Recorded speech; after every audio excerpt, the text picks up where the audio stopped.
yes, it does have a positive impact, but it's the right tech used in the right way impacts positively for teachers and their students. You're listening to Around the School Table, hosted by me, Steve Davis, and proudly powered by Xuno Suite. We'll be bringing together the many voices shaping primary and secondary education across Australia, from principals and teachers to education thought leaders and system innovators. Whether you're in the classroom, the staff room, or the boardroom, this is your podcast to be informed, inspired, and connected. Today on Around the School Table, we're joined by Rebecca Woolnough, Area Manager for Oceania at Smart Technologies, the company shaping the future of interactive learning in classrooms all around the world. Rebecca brings a fresh perspective on balancing technology and pedagogy, from the pitfalls of device-olation to the impact of thoughtfully designed accessible learning tools. Now, in this chat, we're going to dive into how schools can put learning goals before hardware decisions, the power of neurodiversity-informed design, and classroom possibilities unlocked by tools like the Smartboard Mini. If you're interested in making tech truly work for students and teachers, Rebecca's insights are ones you'll want to lean in and listen closely to. And on that note, Rebecca, welcome to Around the School Table. Thank you. Thank you for having me. Now, Rebecca, you've said 1 to 3 devices are better than 1-to-1 because 1-to-1 leads to what you call device-olation. Can you explain what you mean by that succulent term? Yeah, absolutely. And look, it is a term that I've made up. I have been in education for 20 years, and I was a classroom teacher for 16 of those, in charge of developing our digital strategy that underpinned our pedagogical strategy. And look, the age-old question of tech in classrooms, is it impacting positively or negatively, is one that I always come back to that brought up this discussion, right? So yes, tech is effective, and yes, it does have a positive impact, but it's the right tech used in the right way impacts positively for teachers and their students. And that's where the discussion around 1-to-1 devices comes, because we run through all of the research from NACE, from OECD, from ISTE, and we know that more tech in classrooms does not equal better outcomes. It's about choosing the right tech and using it in the right way. So having that 1-to-1 device is helpful in some situations, but I always advocate that in a learning environment, we give the students those opportunities to share those devices. So particularly for our younger students, I do advocate 1-to-2, 1-to-3 devices, whether it's an iPad, whether it's a Chromebook, whether it's a laptop. And even for our older students, when they're working in small or large groups, having that one device or shared devices to be able to complete those learning tasks. Because when we have 1-to-1 devices, and we all know it, we see it on the train or the tram or our commute to work or on the bus or on the planes, as soon as you've got a device in your hand, that's what gets your attention, and you device-olate yourself, essentially. You hone into the device in your hand and the rest of the world disappears. When we open that up, when we have a discussion, when we have an activity or a learning experience that our students need to complete, pushing them into an environment where they have to share that allows us to create that learning space that encourages and enhances those 21st century skills or the entrepreneurial skills or the soft skills, whatever lovely term that we're using these days. It enhances those communication, collaboration, critical thinking, negotiation, problem-solving skills, because they have to work together to actually to complete that task. And so the task no longer becomes, the technology now does not become the focus of the activity, but the outcome of the activity is the focus. I almost wish we could apply this rule in households and life. Wouldn't that be perhaps one way to guard against people being locked in their own little echo chambers? Because when you're sharing, there's conversation over not just use of the device, but content and inputs, etc. Yeah, Absolutely. And look, and that's the thing, right? Is how do you translate that into not only K to 12 but higher ed and then work? Because you know it yourself, when you get on a work call and someone pulls up a PowerPoint and it's 60 pages, your eyes roll into the back of your head and you go, I'm just going to open up my emails and see if I can do that. And you tune out, right? And so we're consciously developing technology that enables true collaboration and interactivity. And that's what goes into our boards and our software. I would say my 60-page PowerPoints are entertaining, just for the record. I don't doubt it. Now, Rebecca, you've got this clear process. You start with the learning outcomes, then you think about pedagogy, then software, and finally the hardware. Where do schools usually jump the gun or miss a step, and what sort of impact does that have? Yeah, so we often refer to, or I often refer to it as the shiny bauble syndrome, and I was one of those teachers that fell for it. 2005, when I came out into teaching, I was dubbed the unofficial digital tech person before they were an actual official role. Usually because I was the youngest on staff, or because I knew how to use the height of technology back then, which was the Motorola flip phone. Wow. From there, yeah, absolutely. So we looked at how the tech was actually impacting the outcomes, and we call this the formula for success.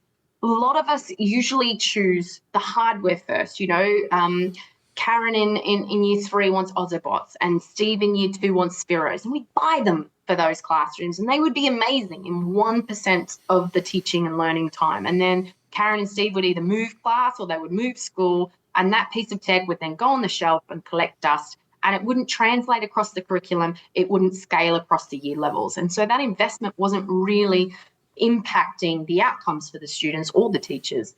So when I went to Sheldon College and became a digital pedagogical coach, we started looking at it from an evaluation point of view. So we put a lot of tech in classrooms, but do we actually evaluate whether this tech is impacting the outcomes for both the students and the teachers? And we did something called an ed tech assessment tool. It basically gave us a blueprint or a baseline of where we were at with our digital strategy in terms of infrastructure, in terms of PL, in terms of decision-making and design. And what we learned from that, and it was actually a smart thing, we didn't realise it at the time, it was a smart technologies tool that we used. We always talk about that formula for success. So a lot of us start with the hardware, and that's probably our first mistake or our biggest mistake. What we actually need to do is start with our exit outcomes. So what do we want our students to leave our classroom, leave our school with? What type of characteristics do we want to instill in our students? We need to back map that to the learning outcomes. So what kind of learning outcomes, what kind of pedagogy are we actually going to implement in our classrooms to support those exit outcomes, to support the development of those characteristics in our students? The next step back would be then, well, what is the software that supports that pedagogy? So what software tools or platforms am I going to use to enhance the feedback cycle, to improve mathematics skills, or create student-centered learning to enable my students to enhance voice and choice and agency? The final step in that formula for success is the hardware. And the hardware at the end should remove the barriers for the users. That's essentially what it should do. It should simplify how they interact with their content. And that's a really hard thing to get right, but it is really important because if it's too complex, if it's too hard, then we all know, and in my world, it's interactive flat panels, we know they become just static TVs and over-glorified windows to a screen share, right? But essentially what we need to do is remove those barriers so the teachers can interact with the content, so the students can interact with the content, and they can interact with each other and enhance that learning environment. And then finally, you should wrap all of that up with targeted professional learning. So it shouldn't just be, this is a pen and this is the button and it does this. It should be around, well, how do we use this technology to enhance the feedback cycle in writing to improve writing skills for year 2? And that's the formula for success. We don't start with the hardware, we start with the outcomes, and then we back map that, and the hardware should come last. Because as you think about it, most software should be platform agnostic to a degree. And I find it counterintuitive about the hardware being chosen to make it easy and not get in the way, because I just automatically assume all hardware is fairly neutral. And, I'm probably photoshopping out the hours of pain and having to learn new methodologies of doing things. Yeah, that's deceptively profound. Yes, it is. Well, it comes from a teacher, right? I've had to battle my way or feel like I'm pushing a boulder up a hill by myself to try and figure all of these things out. So, and it does feel lonely sometimes. And our teachers don't have time to have to learn everything or think for the tech that's in their classroom. If we're buying tech where they have to tell it what to do, there's no point in having it, right? Now, I've heard you talk about the neurodiversity report with the University of Melbourne. It includes things like reducing clutter, letting kids respond anonymously, etc. What stood out to you in that research, and how have you seen those ideas work in actual real life? Yeah, so many things have stood out, and it is something I'm really passionate about, both personally and professionally. And another reason why, I stepped out of the classroom and joined a company to actually make an impact on education. That's what Smart do really well. They don't spend a lot of money on events or things like that. They spend money on things that are meaningful to help R&D, because we want to make sure they're purpose-built for the classroom. So this piece of research was done with Melbourne University. It stands out for a lot of reasons. There's roughly, I think, 1,700 or 1,400 pieces of research on neurodivergence. A very small amount of them, I think 4, don't quote me, involved some form of student voice, whereas ours was run by researchers who all had lived experience with neurodivergence. It was also centred around student and teacher voice, and it was based on UDL, or Universal Design for Learning. So how do we create learning environments that support all students without them seeking accommodation, that also make it easier for teachers, because teachers have got so many things that they've got to do, achieve, learn, know, be on top of in that classroom.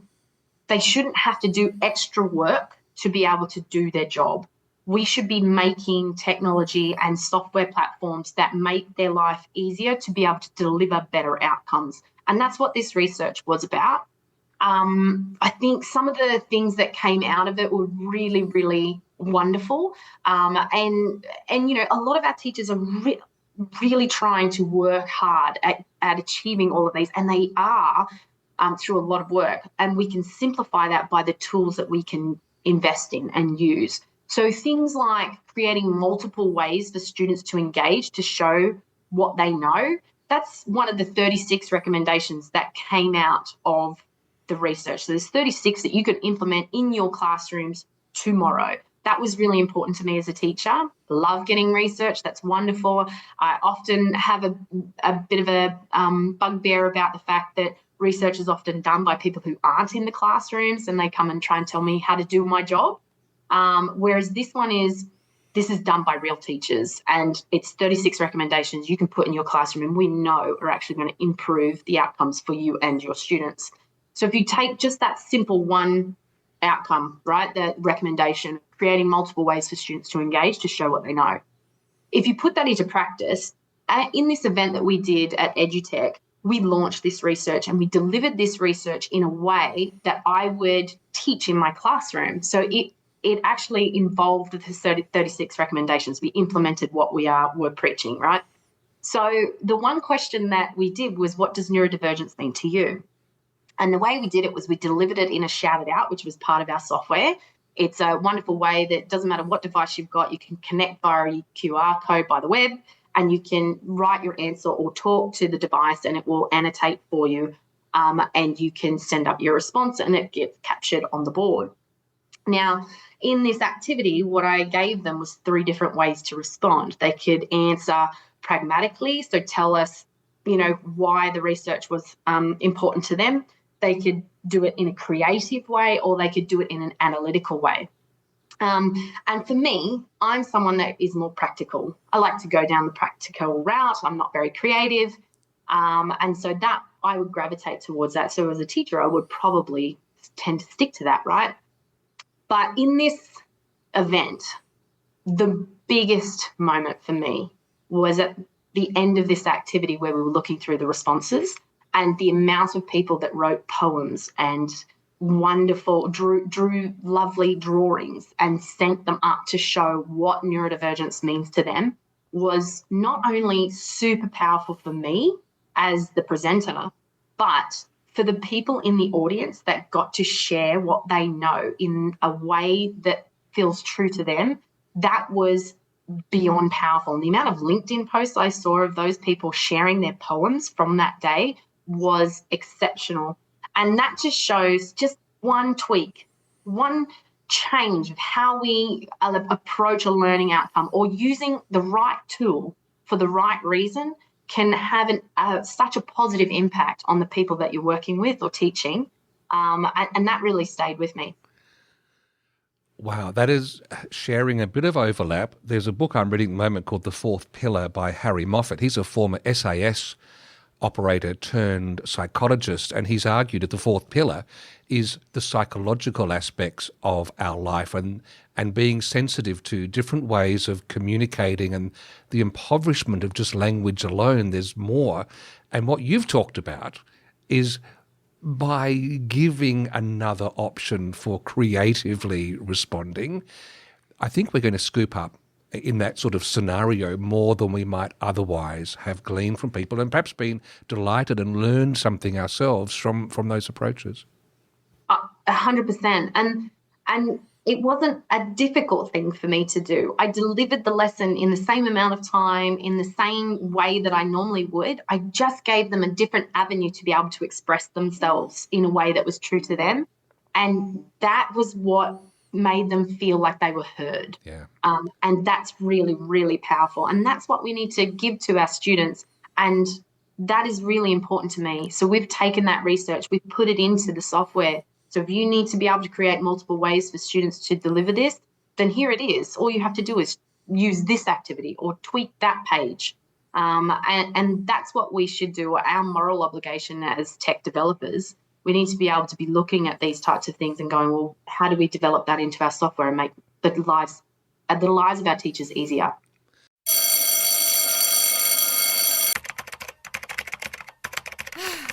Still wrestling with clunky reports? Switch to Accelerus, the gold standard in school reporting.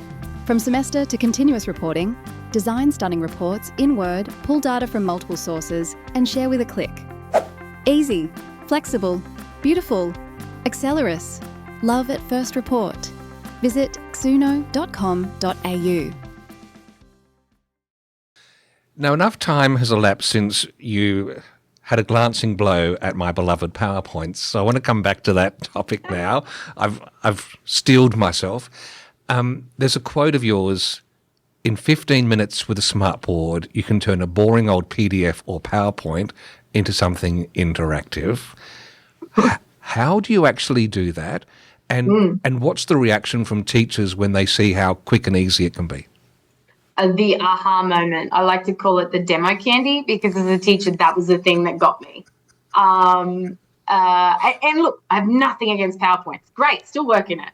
But working it more interactively, make it more interesting. Or for someone like me, I learn by colour and placement on page. So if you're drawing on the whiteboard, or if you're drawing on marking up a document, that's how I'm building a connection to that content. If you've highlighted an equation in yellow and circled a part of that equation in red and wrote a note on it, that's how I've built my connection to it. And so if you give me a clean version of that document, that's then severed the meaning for me, and I have to start again and rebuild it, right?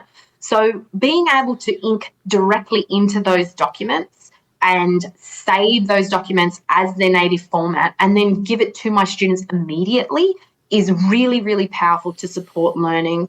Predominantly, and the argument will be, well, that's for more high school, higher ed. Absolutely. That is exactly how we support our learners in that respect. But it's the same for our younger students too. We share things on Seesaw or Google Classroom.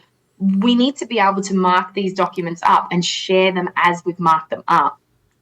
If you want to take that one step further, because when you implement tech, you need to implement tech in stages, right? There are your innovators of teachers who will just pick it up and just go crazy with it and be amazing. There's our leaders who are not always strong in tech, but really strong in pedagogy, and they'll figure out ways that it impacts their outcomes more effectively, and that's how they'll use the tech.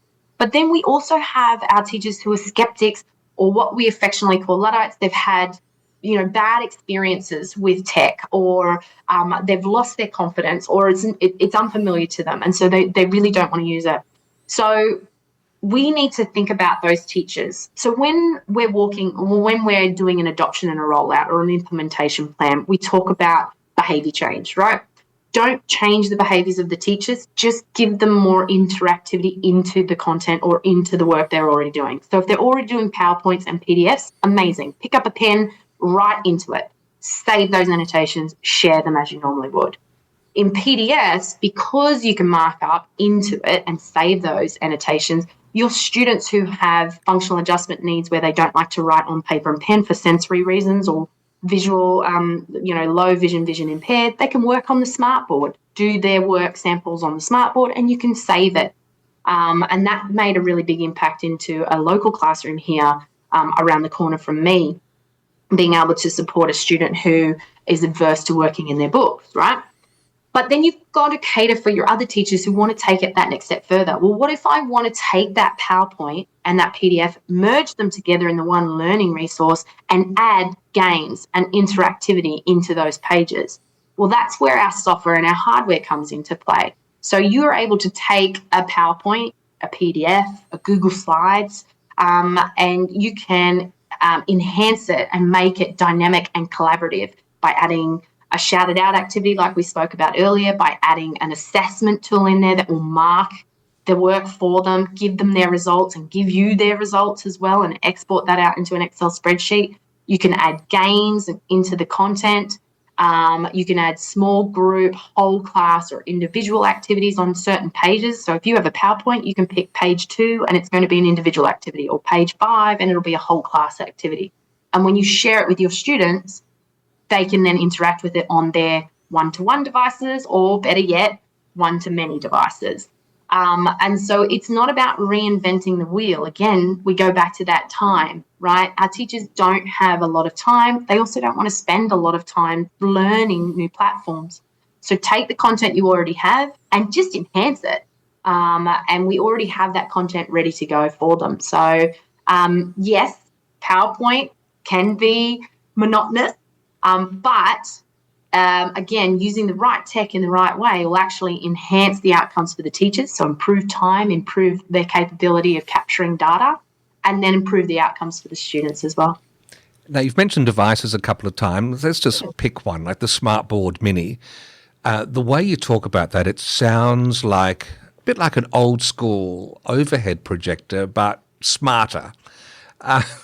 How do you see something like this used in the classroom? What does it unlock for teachers? Yeah, so the Smartboard Mini is a 27-inch smartboard, essentially. The brains are in the arm, so you can adjust the tilt as much as you want. So it can lay flat, or it can go on a 45-degree angle, or sit straight up at 90 degrees. It is basically the power of a smartboard in a 27-inch device that can be used as a second screen or a personal device. So if we look at K-12, in K-12, we see them a lot in intervention rooms. So the rooms where teachers' aides or support teachers will take students that are individually or in small groups of 3 into the room and work on a particular learning concept. In those types of rooms, throwing on a 55-inch smartboard on the wall is too overpowering. It's not fit for purpose, right? And that's what we're really focused on, fit for purpose technology. So being able to put that device on the table and allowing them to work in the content together in a small group or individually, really, really powerful, because you can zoom it in for anyone that has eyesight functionality issues. For my students who have dyslexia, dyscalculia, dyspraxia, they can change the background colours to support their learning. For my students who want to take notes or add notes in or do the activity on the Smartboard Mini, they can actually do it without having to change anything or do any extra work, and you can save all of that as you go. In the higher years, we see it a lot in science labs or in maths labs where the teachers want to work up an equation or work up a science concept facing the students, and they can have one of two things, or well, they can do both if they want. They can push that content directly out to the students' devices so that the students can see it, kind of like screen sharing but more powerful, or in that scenario they can actually make it interactive for the students so the teacher and the students can interact with that content together at the same time. And equally, if they want the whole class to be able to see it, it can feed up to, say, a projector or a larger screen behind them. In higher ed, we see that a lot, right? In podiums, in lecture halls, they have the smartboard mini so they can mark up their PowerPoints and their documents and all of the students can see it. But equally, we're starting to see it filter into the tutorial rooms where students want to use it as their own personal device to be able to interact with the content and digest the content in a way that suits their learning needs. So we're starting to see, tutorial rooms have 8 to 10 smartboard minis, and the students can either book them or use them if they're not already booked up. And what one of the universities is doing is actually getting more because the smartboard minis are being booked out every session. Wow, what an exciting time to be alive. And look, in closing, this has been a lovely chat, Rebecca, but I want to just push you into some dangerous territory. Oh, here we go. There's a few different thoughts swimming around in some of this education sector. And it's, teachers, they're human. They get tired. Sometimes they bring bias to a classroom. And that then leads to a thought, well, could a smartboard actually become the teacher as AI evolves, etc., supposedly playing the straight bat on everything? Where do you sit on this? Because you've got a foot in both camps. You're sort of foot in tech and you come from teaching. Are you cautious about this encroachment of AI in the classroom? Are you keen to see where it's going? Give yourself a chance to endear yourself to our listening teachers or put them all on edge. I think your question has multiple layers, so I'm going to approach it as such. Firstly, is AI ever going to replace our teachers? Absolutely not. Knowledge has been and has always been ubiquitous. The teacher's role is to be able to build scaffolding in for our students to understand how to question, how to analyse, how to understand, and we're there to support those learning needs. So, no, the teacher plays a critical role that AI can never do. You are seeing all of these new applications that are using AI to tailor these teaching tutorials and things like that. It will never be the same. Coming from someone who's doing a master's in cybersecurity and it's all online, I still need a teacher. And I don't see that ever changing. In terms of having AI in the schools, yes, there is a place. As a manufacturer, we approach that with caution. AI for teachers, absolutely. To create content, absolutely. To automate those types of things that take up a lot of cognitive load but are actually can be automated, absolutely. Marking, creating lesson content, creating questions for games, things like that. We have that in our software. You can even go, Lumio, make me a lesson on the water cycle for a year 2 class, and it will develop that for you, and then you can edit it. AI for students, we need to be a bit more cautious. I definitely think we need to take a more measured approach to that, and jurisdictions are. To the point that I actually, as a student, find AI really helpful in terms of digesting information, finding a starting point, scaffolding, all of those types of things, and students will need to use that. I love to use the example of a non-writer in Year 2. So I've had students in Year 2 that are fantastic in certain areas, but when it comes to creative writing, they really struggle. They really struggle to get started, right? And so we used to use DALL-E and give a crazy explanation of make me A, and, a kitten in a snow globe on a Hawaiian beach, right? And then it'll give them an image. That then becomes their writing prompt. So again, I circle it back, and it probably comes to a full circle moment. The right tech used in the right way enhances the teaching and learning in the classroom. And so I think the approach to AI needs to be like that. Yeah. I'd summarise that answer like this. AI can help create a lesson on the rain cycle, but as far as teachers are concerned, it's not going to rain on their parade. Oh, I love it. There you go. You should do this for a living. Rebecca Woolnough, thank you very much for being part of Around the School Table. Thank you for having me. It's been an absolute pleasure.